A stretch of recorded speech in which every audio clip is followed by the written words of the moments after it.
Hello everyone, and it's been 1 full year and 1 month since Man of Steel came out last June / early July, and it's been like for 6 or 7 months or 8 months since I made my Man of Steel review, which I think I made it like late November / early December in 2013 when I was kind of starting out my channel here.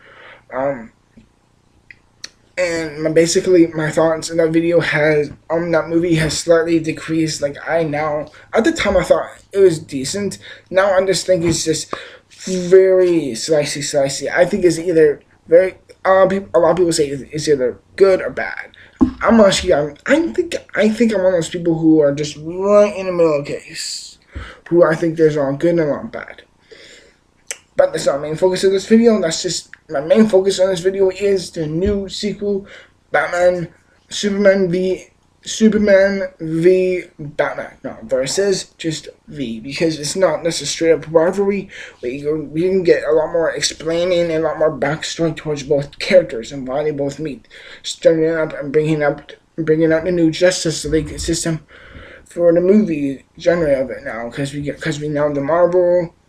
Because we now have the Avengers, and now we want to put up the Justice League. And now, basically, I want to say what I think of this whole thing going about it. Last year, when I heard that the new Man of Steel came out, I was excited. I saw it. Of course, I liked it. During that summer, they showed really fucking fast the new sequel to Batman, for Superman and Batman as a sequel. At the time, I thought it was very good and very clever. Like, who the hell doesn't want to see that together? Like, Superman and Batman are two of the most beloved and, if anything, two of the top two best superheroes of all time. Like, a lot of people love both these characters, and they're definitely in the top 2 or 3 greatest superheroes of all time. Like, they're up there with Spider-Man and Wolverine and Wonder Woman as some of the best ever. They literally are the top 2 of IGN's top 100 greatest superheroes of all time. And I just thought the idea and the cleverosity and the direction they're going into these is very, very clever and something very, very ambitious. But one thing I will say this is that it's getting ridiculously shoved and forced. Like, I think the idea of it is very clever, but good God, it seems like it's being so forced, and it's being so contrived and so just Hollywoodized at times. It seems like, throw more stuff in, make it all more into it, and put it on theaters now. It's just, no. You gotta create pacing. Making good things takes time, and it seems like what they're doing with Warner Bros. And how they're making Superman versus Batman, V. I do think it's smart, and I do like it, and I think it's very ambitious, but it's really being pushed and really being forced. So I'm saying we clearly don't know what it will be like until we fully see it. Which leads me to my other section, is the cast. Like how I said, before in the first Man of Steel film, the cast is the same. There's still Amy Adams, there's still Henry Cavill, there's still his parents, Kevin Costner, Russell Crowe, Lawrence Fishburne. They're all in the film. I've heard they're all in the film. I'm not so sure. I know Amy Adams, Lawrence Fishburne, and Henry Cavill are still in the film. The new cast is what I'm here to talk about. I think Jeremy Irons as the butler for Batman, his character going through here, is very good. I think Jeremy Irons seems pretty clever. I think I like his casting choice. He seems fine. However, Jesse Eisenberg as Lex Luthor, come on. You could do fucking better films. Warner Bros. Jesse Eisenberg, really? That little peep squeak nerd guy from the Social Network? Granted, I loved that film. It was one of my favorite films of 2010. He was excellent in that film. However, he does not play billionaire, intelligent as hell characters. He's short, and he seems a bit too odd. He seems a bit more of the oddball than more of a real collected, smart, intelligent character like Lex Luthor. Like Lex Luthor in the comics was described as the smartest human in the world. Where Jesse Eisenberg seems like a kid in his early to mid 20s, like 23, 24, 23, 24 age group, and he's just coming out of college area.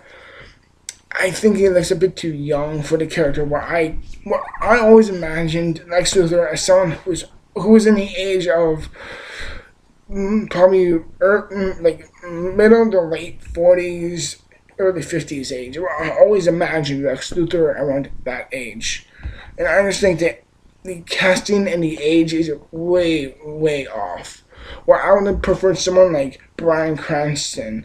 Like, he would have been absolutely fantastic. Like, after watching the first 2 seasons of Breaking Bad, I can clearly see someone like Bryan Cranston really portraying someone like Luthor. And if they casted him, that would have been fantastic. And also the casting for Wonder Woman, I forgot her name. I'm so sorry. But she seems fine. I don't really care about her that much.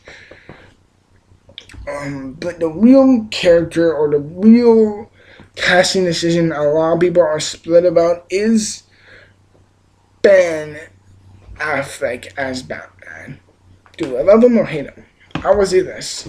I like it. It reminds me a lot of Michael Keaton, who is my personal favorite Batman. He really seems so timid, so calm, so cool, and so confident, where he really walked out the real fine line of Batman, of who he was. A man who was like, who I kind of described as Batman. Whenever I saw the person as Batman, like, as it was mainly described in the comics, like someone who is like, if I described all the Batman comics I've ever read, where it's just a certain limited amount, like I'm saying, I've only read about like 20 something like Batman comics in my life. All the versions I've seen of Batman are very middle aged, like early, what it would seem like late 20s, early 30s age, and that really reminds me of the age when Michael Keaton was Batman. Like, he seemed like he was like early 30s, early or mid 30s, and that's the type of Batman I see. And I think Ben Affleck kind of reflects that same age and the same persona as Michael Keaton. However, I will say this: we don't know fully if he's good or not until we see the performance. And that's what I will mainly say about his performance. And that's what I'll mainly say about that, is that I do think it's clever and ambitious, and it does remind me of my friend Batman, who is Michael Keaton. However, I will say we don't know until we fully see it. So how can we judge something if we haven't seen it? It's called impressions and having hope. And sometimes we gotta push that aside and look at something a bit more technical instead of having a bit too much ambition. Sorry. I kind of smacked my hand against the table. Basically, that's the casting. I thought one of them was very good, one of them wasn't, and one of them was just okay, which was Jeremy Irons. Whatever. And now I will say this, is that with the whole building up and the whole process of it being produced, I do think it's clever. Like how I said before, it's very clever, and it is very, very... It looks like it has a lot of potential.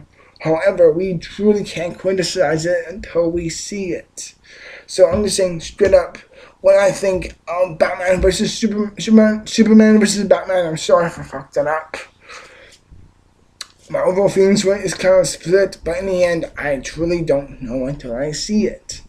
Which there's so many people on the internet and just being like, we think it's gonna be good, or some people will say, we think it's gonna be bad. No, we truly don't know until we see it, okay? So don't be so quick to judge.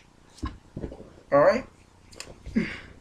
So overall, that's my opinion on the Man of Steel 2 movie. Take it for what it's worth. Tell me down below what you think of this movie coming out next year. I heard it got pushed to 2016. I don't know. But what I do know is that it seems like there's a lot of promise. Besides, I have a Batman shirt on. beware of the bat. So I am excited. Like, I love both these characters of Batman and Superman. Like, they're two of my top 5 favorite superhero characters of all. Superman being my number 1.